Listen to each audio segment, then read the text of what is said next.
What's motivating these farmers' protests in southern Europe? Well, as we see it, there are at least 4 reasons. The EU's climate policies, cost of living concerns, competition from foreign imports, and the emerging urban-rural divide.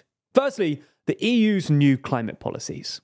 Now, the EU reformed its common agricultural policy as part of the European Green Deal in July 2023, introducing stricter regulations to reduce greenhouse gas emissions by pushing farmers towards more sustainable but costlier practices.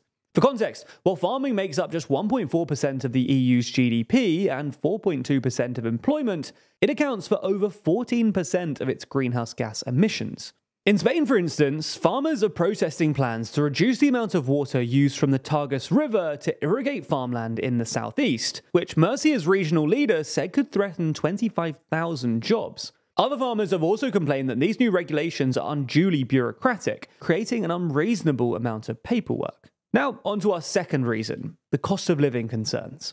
High energy prices after Russia's invasion of Ukraine hit Europe's farmers particularly hard, given the large amount of energy required for agricultural processes and natural gas's role in the production of fertilizers. While agricultural input costs have come down since, farmers in southern Europe have been hit with a series of extreme weather events, which have been, ironically and depressingly, made more likely by climate change. Spanish farmers, for instance, are currently struggling with a record-breaking drought, with some water reservoirs at less than 15% capacity. And early this month, Catalonia described itself as in a state of emergency. This has made irrigation, which accounts for about 14% of water use within the OECD countries, more difficult and more costly. Similarly, in Greece last year, wildfires wiped out about 20% of annual farm revenue. And in northeastern Italy, which is home to Europe's most agriculturally productive areas, it's at risk of becoming an arid zone due to the increasingly frequent droughts and extreme high temperatures. In fact, data from CaixaBank suggests that climate change is already leading to lower yields and weaker sector growth in southern Europe. To make matters worse, EU analysis suggests that the Mediterranean's agricultural sector will become more adversely affected by climate change than other parts of Europe in the future. On to our third reason, competition for foreign imports. In Eastern Europe, farmers have been protesting over the impact of cheap Ukrainian imports, and now farmers in Spain are taking issue with cheap imports from Morocco too. Tomatoes have become the latest target in a long-standing dispute between the two countries, with one Spanish newspaper even asking, does the European Union want to depend on Mohammed VI when making its salads? Cheap Moroccan produce has caused the price of tomatoes to drop 40% in Spain over the last year, and some Spanish farmers have recently dumped boxes of Moroccan cherry tomatoes out of the back of a truck in fury. On to our fourth and final reason, the emerging urban-rural divide. Essentially, these protests are partly a symptom of a general feeling in Europe's rural communities that they're being in some sense ignored by their governments, which in turn is creating a new urban-rural divide in European politics. To be fair here, there is a growing economic disparity in EU countries between the rural and urban areas.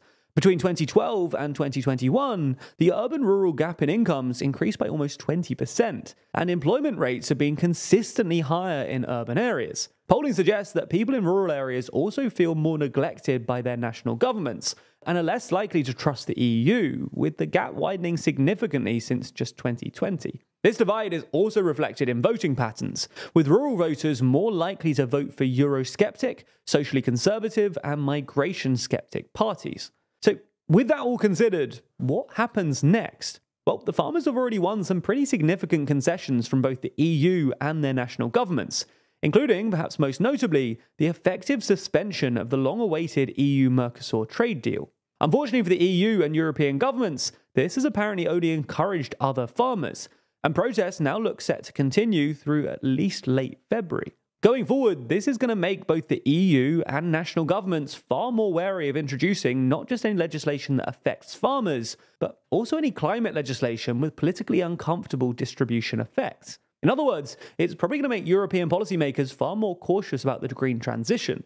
And while this might sound like unequivocally bad news for anyone who thinks that Europe should be doing more towards net zero, in a sense though, this is a conversation that Europe needs to have. The politics of the green transition have been relatively uncontentious so far, because A, we did the easy stuff first, And B, setting targets and deadlines for future governments is a lot easier than actually meeting them. Now these deadlines are approaching and net zero becomes more expensive, Europe has to decide both how fast it wants to make the green transition and who should pay for it.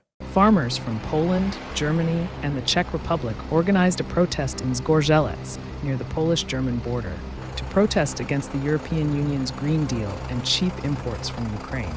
Images show protesters driving tractors and agricultural vehicles holding Polish flags. Not only do Ukrainian products reach us in the name of war, but products from all over the world also pass through Ukraine, entering the European Union tax-free. Therefore, the prices offered by our farmers, which they should receive for their production, they don't receive because the market is flooded with products from all over the world that enter the EU through Ukraine. And it's not just cereals, but all products that are brought into the EU through Ukraine, said one of the protesters. The EU removed tariffs and quotas after the conflict with Russia, while many agricultural workers across the bloc have claimed that the influx is destroying their sector. Initially, the bloc protected Poland, Bulgaria, Hungary, Romania, and Slovakia from cheap Ukrainian grain, prohibiting sales in those countries, but allowing transit through them, although it lifted the restrictions last year. The previous Polish government unilaterally reimposed similar restrictions, which the Tusk administration said it will not lift. In January, the government also promised to help farmers with subsidies, loans, and taxes.